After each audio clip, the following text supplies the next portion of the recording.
11, Secret versus PSG.LGD. This is... That's my voice. All right, that distracted me a bit. We are in game. No, this is going to be... I mean, this is a hype matchup. Second seed Secret, unfortunately for them, have to face off against PSG.LGD, who many feel are the favorites going into this tournament, but they ended up third in their group, Cinder.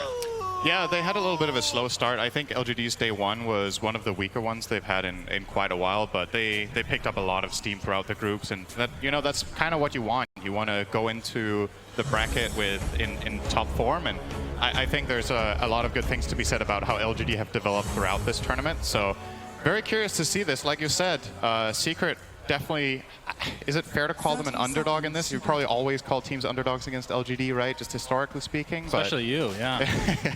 I always think LGD is going to win until they don't. But well, you were telling me what they've been top 3 at 5 TIs. Is that right? That is kind of insane. Obviously, different rosters for a lot of those, but regardless. Yeah, they've played every TI since TI2. Yeah. And they've got 5 top 3s, but they've never won.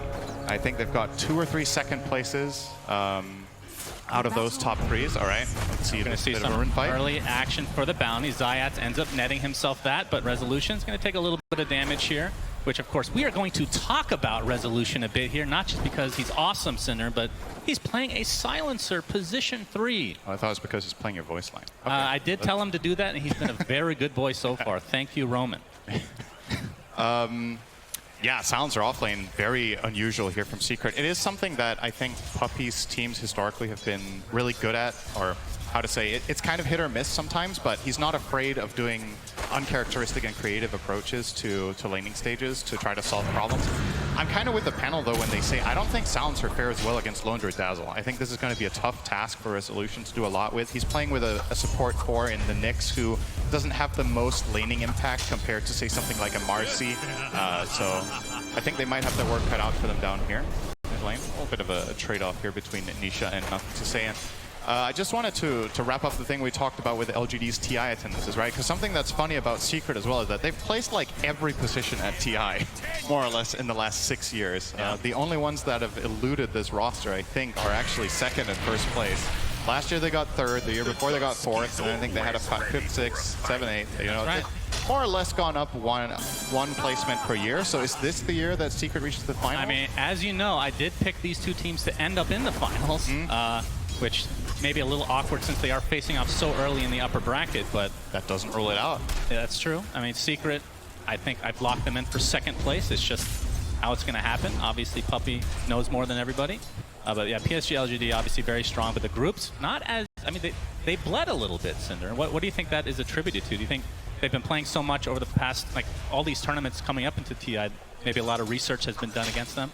Or is a lot of it like Secret and teams like Liquid that have really gotten this ball rolling because of the last chance qualifiers? Yeah, I think in part certain other teams have really raised their level in the last month and kind of caught up to an extent. But I also think aside from that, LGD have been very creative in their strategies. I think when you play this many different heroes and this many different strategies, some are going to miss. Unless you think back to something like Wings at TI6, where they were just so much better than a lot of other teams that they could run almost any heroes they wanted and just win on raw skill. The competitive field now is just so much closer, so I think if you do run a lot of different strategies, you're not going to hit it every single time. And also, like we said, just a little bit of a slow start in day one, right? I think after day one, they more or less dropped, I think, 1 or 2 games in total. That's fair, that's fair. They just had to warm up a little bit, perhaps. Yeah, in the mid lane right now, Nisha sitting on 15 and 1 CS. As you can see, a little action top lane. Faith Beyond taking the brunt of the damage here. Chrysalis still with the Starbreaker, will fully connect, and that looks like first blood goes the way of Secret in this game number 1. This is just such a good carry against Enigma in lane. So what generally does well... Oh, this is gonna... I hope we're not going to hear this every time they get a kill. I listened to you enough already. Sorry about that. Why did you have to make that one? Had to try to compete with Slack, you know? Yeah. Good luck with that. Yeah. Splitter Earth does connect from Nisha. Nothing to say, in a bit of trouble. Gets off his shield crash, pops the Fairy Fire, will survive. But you can see the CS. I mean, it's pretty even overall. Would you say that this is kind of expected, Lesh versus Pango? Yeah, I think it is ultimately slightly Leshrac favored because you have that range advantage and you're just going to spam out the harass. A lot of what ends up happening in this lane, I think, comes down to whether you can ensure that you get the 4-minute water rune on Pango. He might not even get the chance here. Nisha going, okay, that was a little bit too crazy. But he's really trying to bully NTS out of lane here and ensure that he gets the water runes. If there is a rotation coming in now from Puppey, which I think there will be, who's, by the way, in classic Puppey style, jungling minute 3 on his Crystal Maiden. Yep. For value, obviously. Dawnbreaker, one of the best carries in lane against Enigma, so doesn't need too much help. He can kill the Eidolons on his own with his 2 spells. And PSG.LGD will be the ones to ensure both water runes. Actually, a bit surprising that Puppey didn't come down here at all to try to help Nisha out, because I think now the mid lane is more or less going to equalize with the resources that Nothing to Say is going to have coming in now. There is still a bounty rune for Nisha to pick up right now as well, and it did cost them a little bit of rotation. I mean, they're rotating in to help him out, but I mean, like you said, frostbiting those creeps in the jungle. Yummy, yummy for Mr. Puppey. Yep. Closing in on level 3. Probably going to see him skill the Arcane Aura. I'm curious about his build. Puppey, I think, is one of the Crystal Maiden players historically that's been the happiest about maxing out Aura just to try to dominate the side lanes by giving them that extra influx of mana. As there will be the level 3 point. Pretty standard to go 1-1-1. It's going to be telling what he does from here on out, because I think there's also a lot of good things to be said about especially the Crystal Nova in this game. It's a good spell against the Lone Druid. It's a reliable, strong slow. It's good against the Tusk. You know, you want to slow them down so they can't stay on top of targets with Tag Team. But maybe he still rates the Aura higher. All right, gonna see a little bit of a poke down here on bottom. Yeah, Poison Touch slowing Resolution to a crawl. You can see Zayat is coming, but it's gonna be too late. So first kill for PSG.LGD so far in this game. I'm actually impressed with how much farm Rezo has here. I think having 21 and 7 here is pretty respectable given the laning matchup that he has. It is a silencer off lane. It's silencer. Very odd. It's very, I think odd is a good word to describe it. We'll return now here to the lane. I think, so I don't think silencer off lane is not viable and can't be run. Obviously, I mean, Secret are on something, right? They have an idea with this, but I do think Nyx is perhaps a little bit too much on the greedy side in terms of laning presence. Like, let's say you're playing with Clockwork or you're playing with Marcy or something. I think there's more potential to stand your ground and fight and hold the lane. But what's Zayat's going to do for you? He has 1 Impale, and the Lone Druid is just going to run at your silencer, and you have to yield every single time. But the good news for Secret is the other 2 lanes are going great. They get there, obviously the core Dawnbreaker, as expected, doing great against the Enigma in the top lane. And as we alluded to, Nisha still doing just fine in that mid. Both level 6 is now picked up in the mid lane. Wonder if we're going to see a potential rotation. I mean, both Crystal Maiden and Nyx have plays against Pango. You have the Frostbite, and you have the 2 stuns on Nyx to set up the Lesh. With that level 6 Pulse Nova could be a potential play. I don't know what the stats are now, but last I heard, Crystal Maiden win rate was approaching 70% with actually a respectable amount of games played. Yep. But why do you think that is? So I haven't looked too much in detail exactly at which teams play it. 65.9. That is a very high win rate. I think part of it is what teams elect to pick it, right? I think Secret have been running it in multiple games, and they have a great win rate. So obviously that's going to inflate it a little bit. But I also just think CM in general has received some meaningful buffs lately. I think Crystal Nova is a very powerful spell when you get the right talents. And maybe also a little bit about the pacing of the game, right? And teams maybe have a slightly better understanding of what to pair it with as well. You know, in the past, one of Maiden's problems has been getting run over in lane, but you put it with Dawnbreaker carry. You know, you're probably not too worried about being beaten in lane. Then you go in transition, and something that your hero can do that a lot of 5s can't is actually you scale incredibly well with few items, right? If you get a BKB on this hero, if you get some sort of utility. Nice snowball. Ends up getting out of the range of the Starbreaker, but it matters not because Puppey is here to play as well. So 1 kill for Secret as Wyatt. Approach the tier 1 tower will be fine. Resolution in the meantime. It's going to lose. Nothing to Say actually died to Zayats. Yep, so there was that mid-rotation coming in from the Nyx and getting full value out of the 202 build. Very standard for Nyx to not get mana burn until later in the game.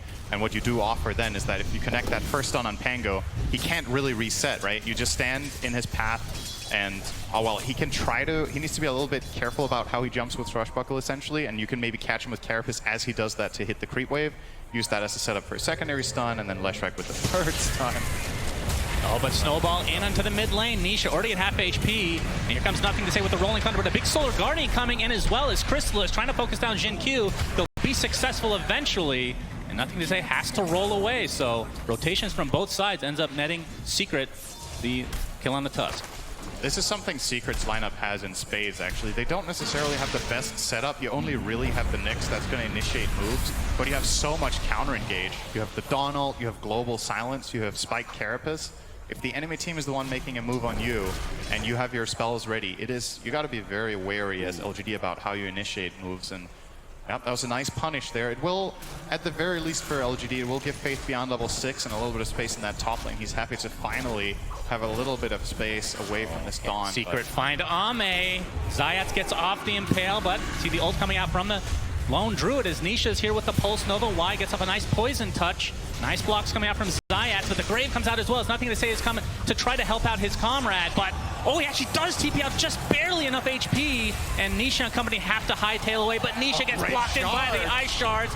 Split Earth only hits on one. You can see Resolution trying to help him out. It actually dodges the swashbuckle as Jin Q will be the one to fall. And now they're going to turn this around to nothing to say as well. So it ends up being a 2-for-1 as Secret looked like they were going to lose out on that engagement, but a nice turnaround and a great voice line from Resolution. Perfect timing. I love that movement from Nisha in that moment, by the way. It's one of those situations where Pango has an expectation of, okay, Lesh is going to retreat in this angle. Nisha just ran into them, and he took some of the swashbuckle damage, but Pango couldn't connect afterwards because he jumped across to the other side, expecting Nisha to be running away. And that means they don't have that damage in the tank to finish him off, and he will in turn just kill off, I believe it was the Tusk, and then, you know, Pango finds himself in a very compromised position as well afterwards. Worth noting, by the way, Resolution is not going global yet. He's level 7. He's 4-1-2 build, so I thought we were going to see the global silence as a solution to some of this aggressive movement that LGD can make, but doesn't consider it worth it just yet. Yeah, very interesting. As the runes have been kind of eluding Mr. Nisha for quite a while. He's guessed bottom like 3 times in a row, has not been there, but still, both him and Crystallis are top net worth at the moment for the entire game. But overall, the game feel like, in terms of the actual, like, the feel of the game right now, who do you think this favors? Because we have Faith Beyond getting quite a bit of farm now into that triangle. It's kind of hard to say. I feel like a lot of the time when Secret gets to these super late game situations with Dawnbreaker, it falls a little bit flat a lot of the time when they play it as carry. It has its limitations. The level 25 talent, though, is amazing, but you need to get there and get the 2 Starbreaker chargers. With that said, though, they have come off to a pretty good mid-game situation now where because Enigma's... Zayats Impale into the Solar Guardian. Ame gets off his ult again. Very tanky boy. Remotely close to being enough damage when he gets the true form off. And it might cost Crystallis. Yeah, the snowball is going to connect. You can see the Lone Druid Bear going pretty ham here, but Puppey's there with the slow. And the hammer coming in now to Jin Q with the help of Resolution. So again, Secret getting the better of this engagement despite being the ones falling back initially in this fight. That was a good time to find that skill up point into Global Silence, preventing the Shallow Grave from coming in with a potential save there onto Xinkyu. And yeah, good movements from Secret so far. I think they're doing a really, really good job at connecting heroes. And wow, would you have a look at the CS right now? Nisha, 10 CS per minute. Ooh, he's got 114 to the only 58 of Pango. So again, the big winner on LGD in all of this is Faith Beyond, who gets the space, but he has a lot of ground to cover. If Secret can keep up this pace, we're looking at a potential kind of formidable mid-game where, yeah, you have this Enigma, you have this team fight, but you know you need to work around Global Silence, you know you need to work around Spike Carapace, and even Solar Guardian. So until you get BKB on Enigma, I feel like Black Hole is kind of a pipe dream. You're not really likely to get off. They will get the top tower, though. Rotation now from Ame will connect on the Lone Druid. Get that last hit for his Enigma. And Great Impact maybe is a time for them to try to do something. I think they're just probably end up conceding this tower. Nisha has a haste rune. Nice D-ward there. D-ward as well. And Nisha, let's see if he waits around for that Diabolic Edict cooldown, but you can see nothing to say in Jin Q in the area. Do you want to talk about the Roche potential from each side? Because I feel like PSG.LGD, they have really good Roche fighting in that area, and Secret not nearly as much. Yeah, that's fair, and not just the fighting, also killing Roche himself, right? Yeah, Secret's lineup does a pretty poor job at killing Roche. They don't have meaningful physical damage except Dawn, who is rushing a Deso, which will help, but it's going to be a while before Secret likely do that unless they win a big team fight beforehand, because LGD can relatively easily go and contest the area. Haste. Oh, yeah, nothing to say. He gets stunned right out of the gates. They don't even need the Solar Guardian. There's Nisha, nets the kill with the Split Earth. 4K lead for Secret now. They are absolutely destroying. Starting to run away with it as you see Puppey's ult come out after the Frostbite, and Zayats is here with another Impale Starbreaker to finish off Jin Q. You were late on the Grave there from Y. Kind of uncommon that he doesn't get that off in time. Yeah, Secret are crushing them right now. Just move after move. That's something that this Radiant lineup struggles with. If Pango is not having a good game, there are ways of initiation. What do you have? You have the Tusk who can maybe set it up. He just reached level 6. The supports of LGD have been massively under-leveled this game. You're finding both of them finding their 6s at like 13 minutes. Compare that to Secrets, right? Zayat is now level 8, Puppy's level 7 and a bit, so way ahead from these early successful moves. And I think it's just too integral for LGD's lineup that Jin-Q was able to do some of these rotations correctly, and it just hasn't been the case. He's 1 and 5, hasn't really connected much, hasn't had the best pairings, so could foresee Secret just keep building on this lead as they will be getting more and more map control. And again, you got to pick your fights very wisely as LGD in this game. It's the amount of counter initiation makes it very, very difficult to really pick your. It's kind of like pick your poison, right? You're not going to get a free fight at any point. I think it's. Yep, definitely not at this pace. How long do you need to farm? It's tricky. Well, nothing to say. Still working on his Diffusal Blade, and you talked about Chrysalis. Just about to finish his Deso. Just needs the last component with the Blightstone. And Nisha, how fast? Oh, he already has Bloodstone. Okay, that was pretty fast. Yep. All right, very good. Very, very farmed. And he's obviously, this nice aggressive ward that Secret have on the inside the enemy jungle is going to allow Nisha to play very aggressively down here. It's pretty standard for Dire to do this when they do get the bottom tier 1 tower, is to start occupying this area. And Leshrac is just such an amazing hero for this. He's a difficult kill. He has the counter initiations that we've talked about, and he can almost solo this tower in 2 rounds of Edict. So he is going to force rotation from PSG.LGD to come down here, and they really don't want to play on the defense, right? Like, LGD's lineup is kind of crafted to hit a timing right now and go and force your towers. So if you're the one setting the agenda, you're already really happy. Looking to tank the gank. Oh, the Global Silence is giving him some cover, and the Solar Guardian coming in as well. Jin-Q is just punished right off the bat. Beautiful play from Secret as they just shut that smoke gank down immediately. And Zayat's looking for more. Oh, this could be big. They don't have a Solar Guardian though, yeah. Dropped everything. Still trying. Gets off the Vendetta first. Actually gets the Impale as well. Chrysalis is here with the huge Starbreaker, and down goes Ame. And Secret starting to really run away with this. You're going to have a word with Resolution after this game. This is getting out of hand. I'm going to have to give him some more money, I think. Yeah, he's doing a great job. Yeah. Speaking of Resolution, he has the Falcon Blade into Force Staff. He's going to see a Starbreaker again come out. Faith Beyond caught out. His own side here. Zayat stuck inside the Ice Shards. Nothing to say. He's going to be blocked off by said Ice Shards. And the Force Staff that we just talked about from Resolution coming into play already. 7K lead for Secret. Things are looking very good for them. And again, I mean, if you have a big enough lead, then taking Roche isn't that hard, considering like you just get a pick off or 2 and then you can just take it. But I feel like that is the best opportunity for LG to get back into this game.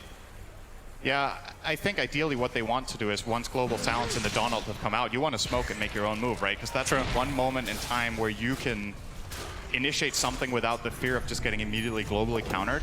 But they're not managing to do that right now. They have about 30 seconds to go if they did want to make a rotation, but Secret are very firmly planted in the bottom half of the map while LGD are in the top, so they're not going to find anything, and that just means that come minute 18, Secret are just ready to rock and roll again. And it's hard to see the path for LGD to initiate fights, so maybe you just need to, again, slow things down, farm it up. But what's the exact timing you're playing for? So your Lone Druid has Maelstrom and he's going towards the Mjolnir. Your Enigma is not going BKB because he's going to be scared about Global the whole game, and maybe he will just never get to use Black Hole, more or less. So he's going for the Greaves. All right, they're going to try to turn this into a Roche. I kind of like this. I think maybe if they did this a little bit earlier, this would have been a higher impact play, because actually the Global and the Donald are now online again, so might have missed the timing if Secret find this opportunity to get in there with Zayat. Yep, Roche going down slowly.